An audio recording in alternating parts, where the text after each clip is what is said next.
Modern Physics course, lecture number 8. In this lecture, we will discuss about the Michelson-Morley experiment as a part of theory of relativity. सो आइए आज के lecture की तरफ जाते हैं। पहले थोड़ा बहुत इंट्रोडक्शन करते हैं कि हु वाज माइकलसन, कि माइकलसन कौन था और इन्होंने जो एक्सपेरिमेंट किया था मतलब उनका डिटेल्स उसके बारे में थोड़ा जानने की कोशिश करेंगे। पहले अल्बर्ट माइकलसन के बारे में। अल्बर्ट माइकलसन उसका जो टाइम था that was from 1852 to 1931, and he was the first US citizen to receive the Nobel Prize for Physics in 1907, and built an extremely precise device called an interferometer to measure the minute phase difference between the two light waves traveling in mutually orthogonal directions। ठीक है, मतलब ये पहला US citizen था जिसने physics में Nobel prize जीता 1907 में। और इसने एक प्रिसाइज डिवाइस जिसको हम इंटरफेरोमीटर के नाम से जानते हैं वो उसने बिल्ड किया।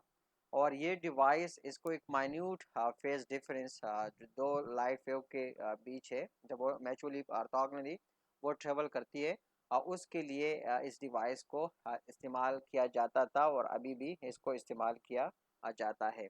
सो आइए थोड़ा बहुत इसके जो एक्सपेरिमेंट है या जो माइकलसन इंटरफेरोमीटर है उसके बारे में वो जानते हैं। तो ये जो डिवाइस था माइकल जो माइकलसन की जो इंटरफेरोमीटर थी it was somehow look like the one that you can see here in this particular figure।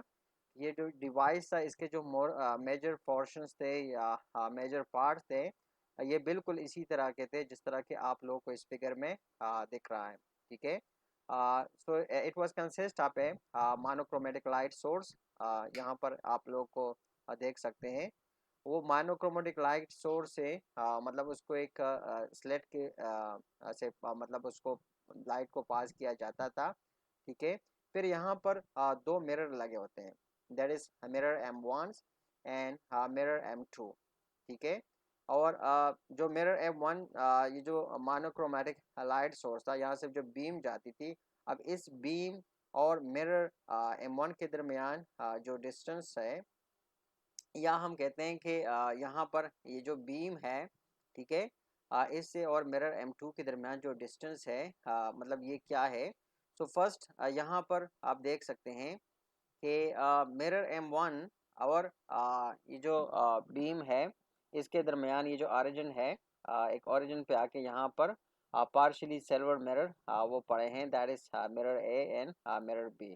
अब इस ऑरिजिन से हम कहते हैं कि यहाँ पर मतलब एक टेलीस्कोप लगा हुआ है।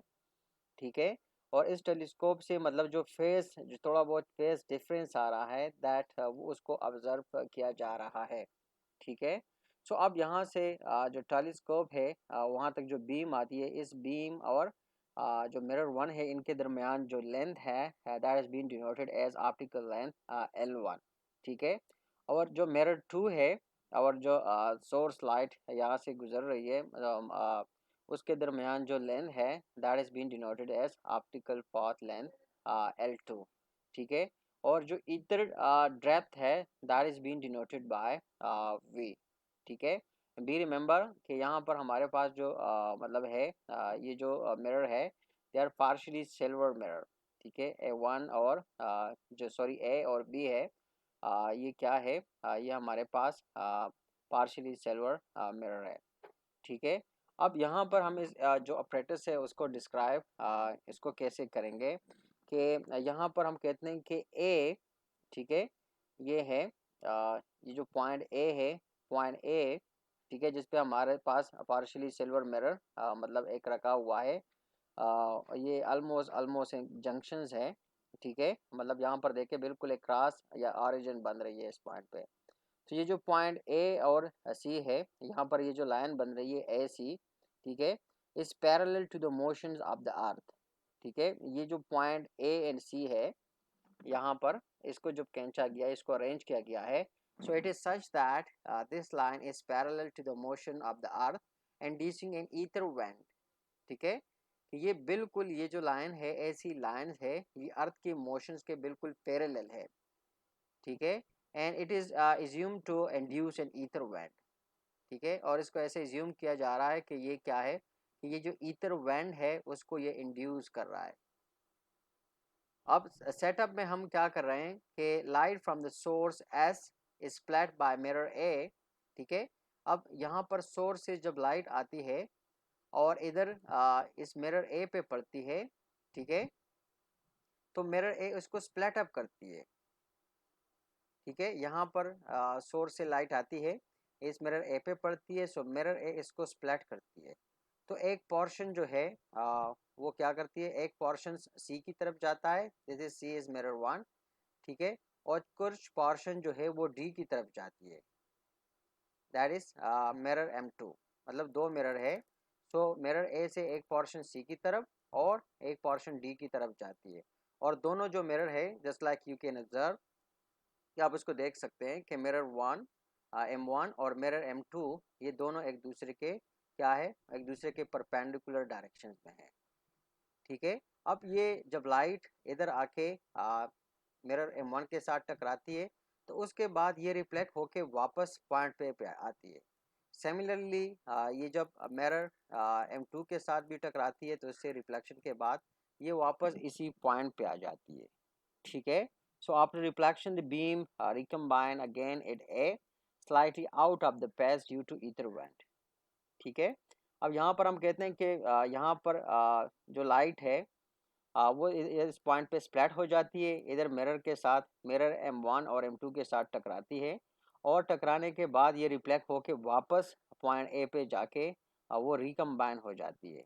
तो जब पॉइंट ए पे जब ये रिकम्बाइन हो जाती है तो हम कहते हैं कि ये जो मतलब रिकम्बिनेशन है यहाँ पर इसकी क्या है कि slide out of the page, कि मतलब ये एग्जैक्टली बिल्कुल इसी तरह नहीं है, उससे बिल्कुल थोड़ा सा मुख्तलिफ है, तो इस वजह से हम कहते हैं कि ये slide he out of the page है। कि जिस वक्त ये मतलब हम उसको स्प्लिट कर रहे थे, ठीक है, तो स्प्लैटिंग के टाइम्स मतलब जो स्प्लैटिंग कंडीशंस थी और जो रिकम्बिनेशंस कंडीशंस है मतलब वो बिल्कुल सेम नहीं है, कि जिस तरह मतलब इसकी जो हालत थी splitting time पे that is not exactly the same as that at recombinations. So that's why we are saying that कि जिसकी जो recombinations है slightly out of phase due to the ether event, क्योंकि यहाँ पर हम कहते हैं कि ether event exist करती है और हमने कहा था कि ये जो AC लाइन है that is parallel, ठीक है, to earth inducing in ether wind, के जो अर्थ की वजह से जो ईथर वैन है ये इसके बिल्कुल पैरेलल है। तो इसी ईथर वेंट्स की वजह से हम कहते हैं कि जब हम इसको माइक्रोस्कोप की मदद से इधर से नीचे से देखते हैं तो हम कहते हैं कि यहाँ पर ये जो दोनों रेस वापस आ रही है रिकम्बाइन होने के लिए, तो हम कहते हैं कि ये दोनों जो है थोड़ा सा आउट ऑफ फेज आ रहे हैं, और आउट ऑफ फेज होने की जो वजह यहाँ पर हम डिस्कस कर रहे हैं that is been considered as ether wind, ठीक है। ईथर वेंट्स को एक वजह यहाँ पर कंसिडर किया जाता है, मतलब जो हम कहते हैं कि जो दो वेव्स है वो स्लाइटली आउट ऑफ फेज वो आ रही है। तो जो typical enter parameter French pattern था जिसको एक्सपेक्ट किया जा रहा था कि जब हम सिस्टम को 90 एंगल पे रोटेट करें, सो मतलब इसको इस तरह पे मतलब एक्सपेक्ट किया जा रहा था कि जो पैटर्न आएगा मतलब ये जो एक्सपेरिमेंट था इसी एक्सपेरिमेंट के नतीजे में जो पैटर्न आ रहा था या जो पैटर्न एक्सपेक्ट किया जा रहा था वो इस पाम में था। मतलब ये हमारे पास क्या था, एक्सपेक्टेड फ्रेंच पैटर्न था इंटरफेरोमीटर का कि जब हम इसको सिस्टम को 90 पे रोटेट करेंगे तो हमारे पास जो टिपिकल इंटरफेरोमीटर फ्रेंच पैटर्न जो एक्सपेक्टेड था वो कुछ इस तरह था, ठीक है। अब हमारे पास नताइज कैसे आए कि जिस तरह के हमने कहा था कि लाइट जो है वो क्या है, लाइट को मतलब जब सोर्स से एमिट किया जाता है सो हमारे पास दो मिरर है, ठीक है। यहाँ पर हम कहते हैं कि ये पॉइंट ए पे जाके लाइट स्प्लिट अप हो जाती है, एक पोर्शन M1 की तरफ जाती है, दूसरा जो M2 है उसकी तरफ जाती है, ठीक है। और फिर यहाँ से रिफ्लेक्ट होके मतलब यहाँ से रिफ्लेक्ट होके दोबारा ये पॉइंट ए पे आके रिकम्बाइन हो जाती है। मतलब हमने लाइट की स्प्लैटिंग और रिकम्बिनेशंस का अमल वो देखना है इस इंटरफेरोमीटर से कि उसमें जो फेज डिफरेंस है वो फेज डिफरेंस क्या आ रहा है। उसी फेस डिफरेंस जो मेन था, मकसद था एक्सपेरिमेंट का कि वो उस फेस डिफरेंस को स्टडी करना था और उससे ये पता लगाना था कि आया जो ईथर मतलब वेंट है या ईथर मीडियम है वो एग्जिस्ट करती है या नहीं करती, और उसके लिए मुख्तलिफ कैलकुलेशंस किए गए। ठीक है।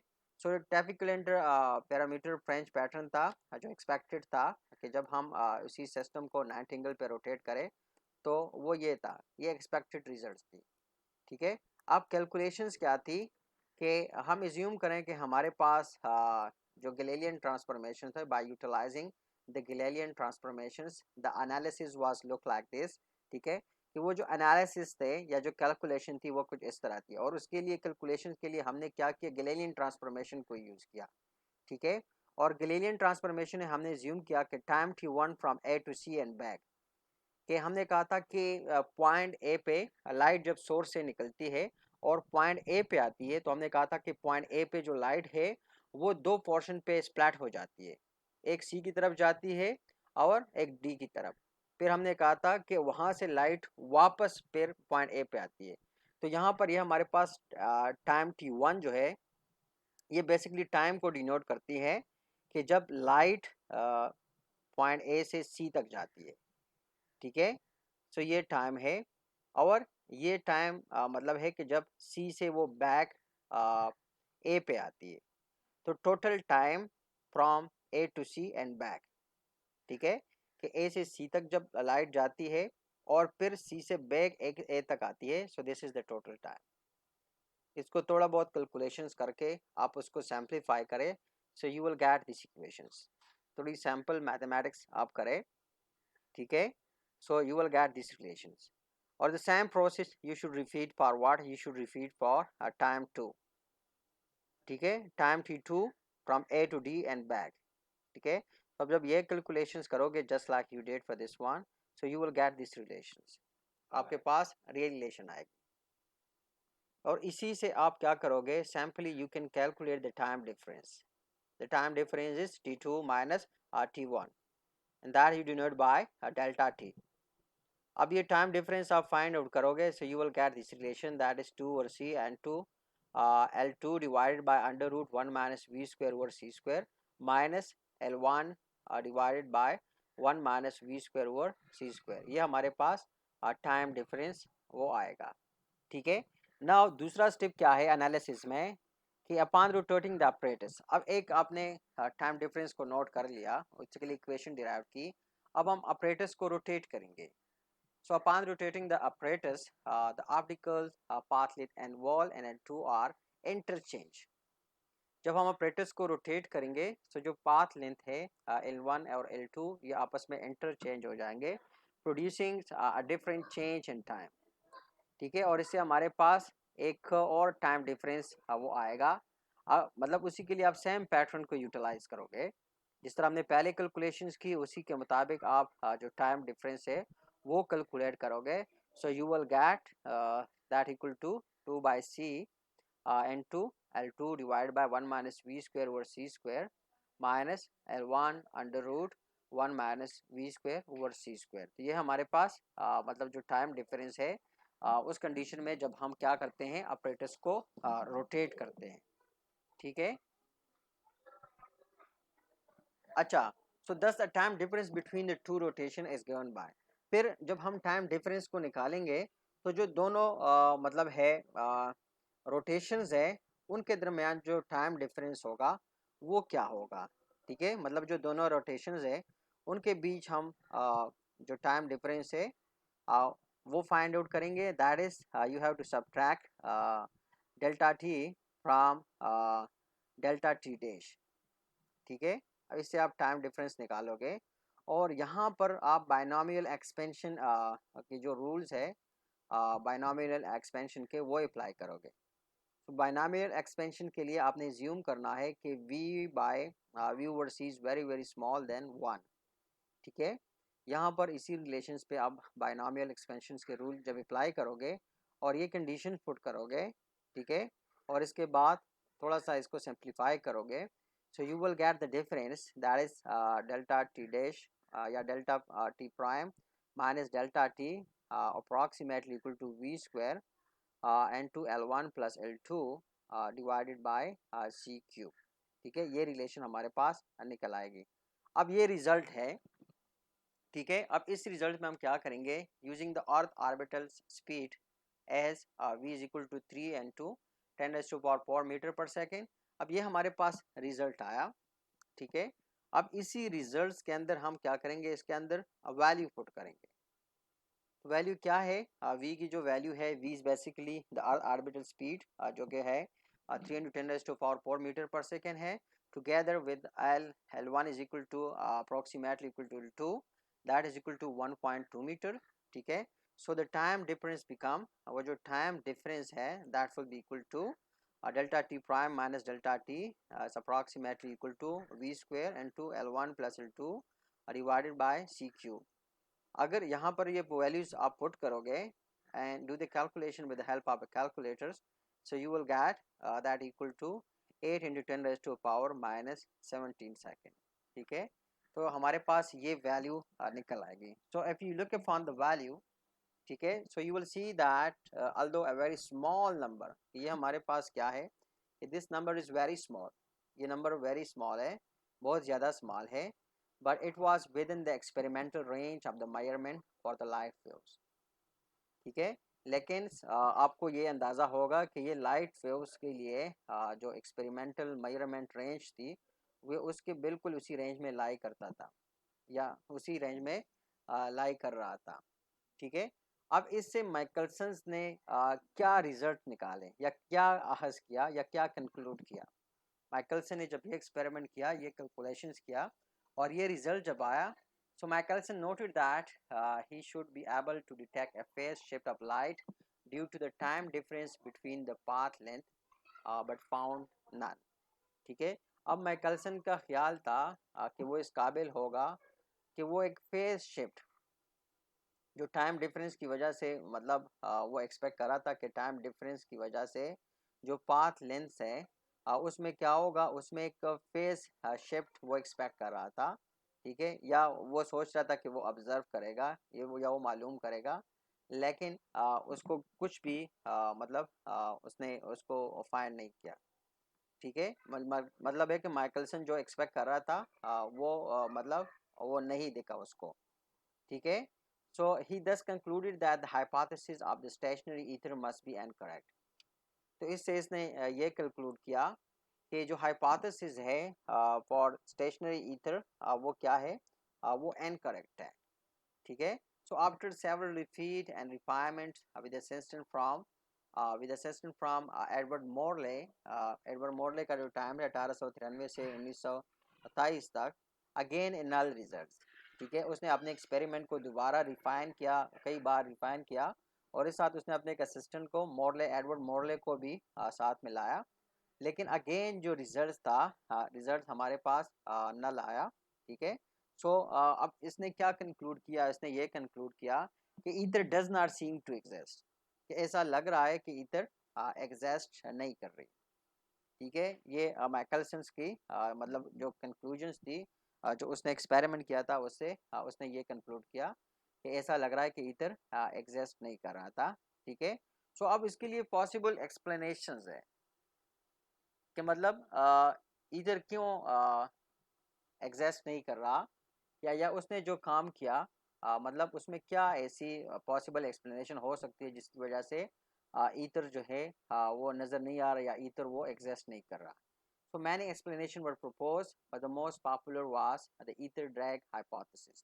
ठीक है, बहुत सारे explanations उस वक्त मतलब सामने आए, लेकिन उसमें जो सबसे ज़्यादा मशहूर था वो ether drag hypothesis था।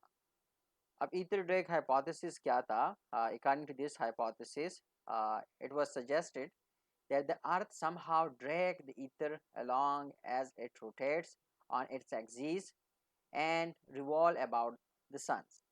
ठीक है, अब जो ड्रैग हाइपोथेसिस था, ईथर ड्रैग हाइपोथेसिस, उसमें ये सजेस्ट किया गया कि जब अर्थ जो है ये रोटेट करती है along its own axis and it revolve around the sun, कि जब अर्थ जो है दो तरह की मोशन करती है, एक ये अपने ओन एक्सिस के गिर्द, और दूसरा सूरज के गिर्द ये रिवॉल्व करती है।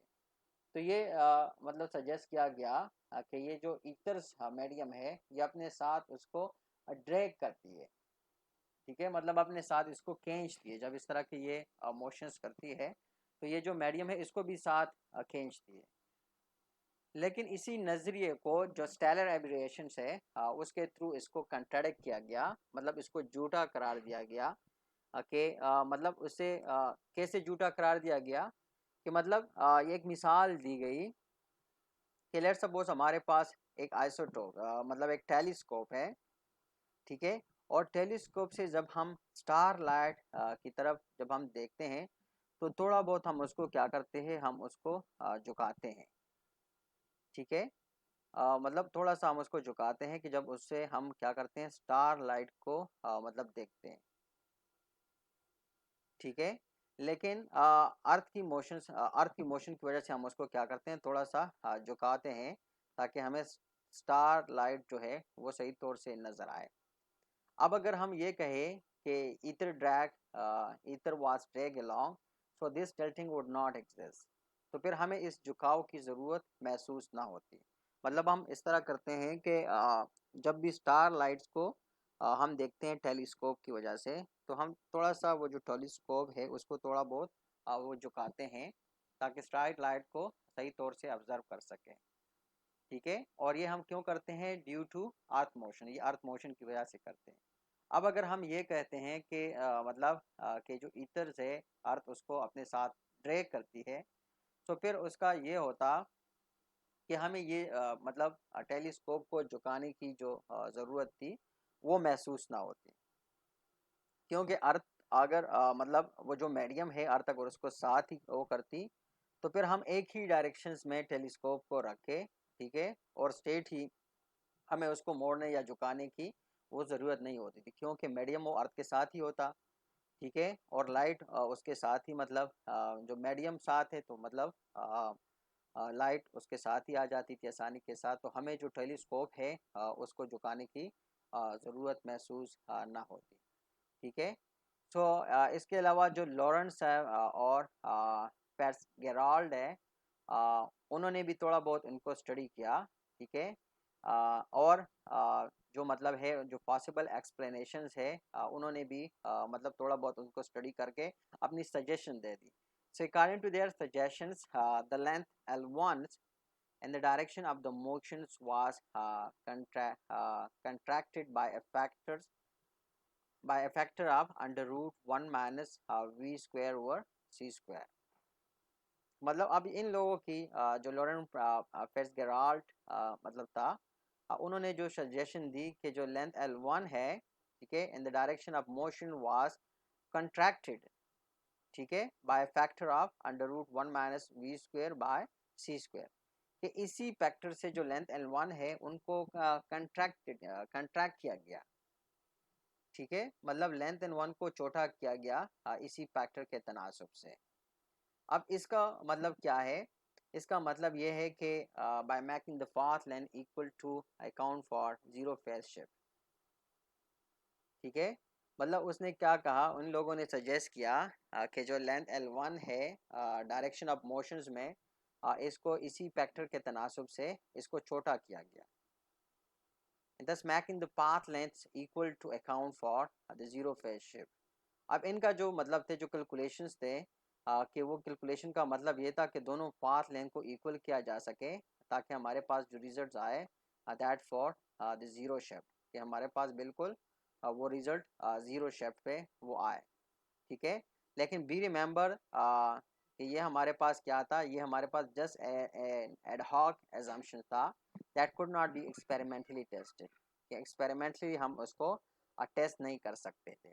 मतलब अगर लेंथ को हम कंट्रैक्ट करते बाय दिस फैक्टर्स, तो इसका मतलब क्या होता कि मतलब जो दोनों जब हम टाइम डिफरेंस निकालते तो वो बिल्कुल ज़ीरो हो जाता, तो शिफ्ट हमारे पास क्या था फॉर ज़ीरो फेज शिफ्ट, तो उस कंडीशन में हमारे पास वो ज़ीरो जो फेज शिफ्ट मतलब था वो ज़ीरो आ जाता।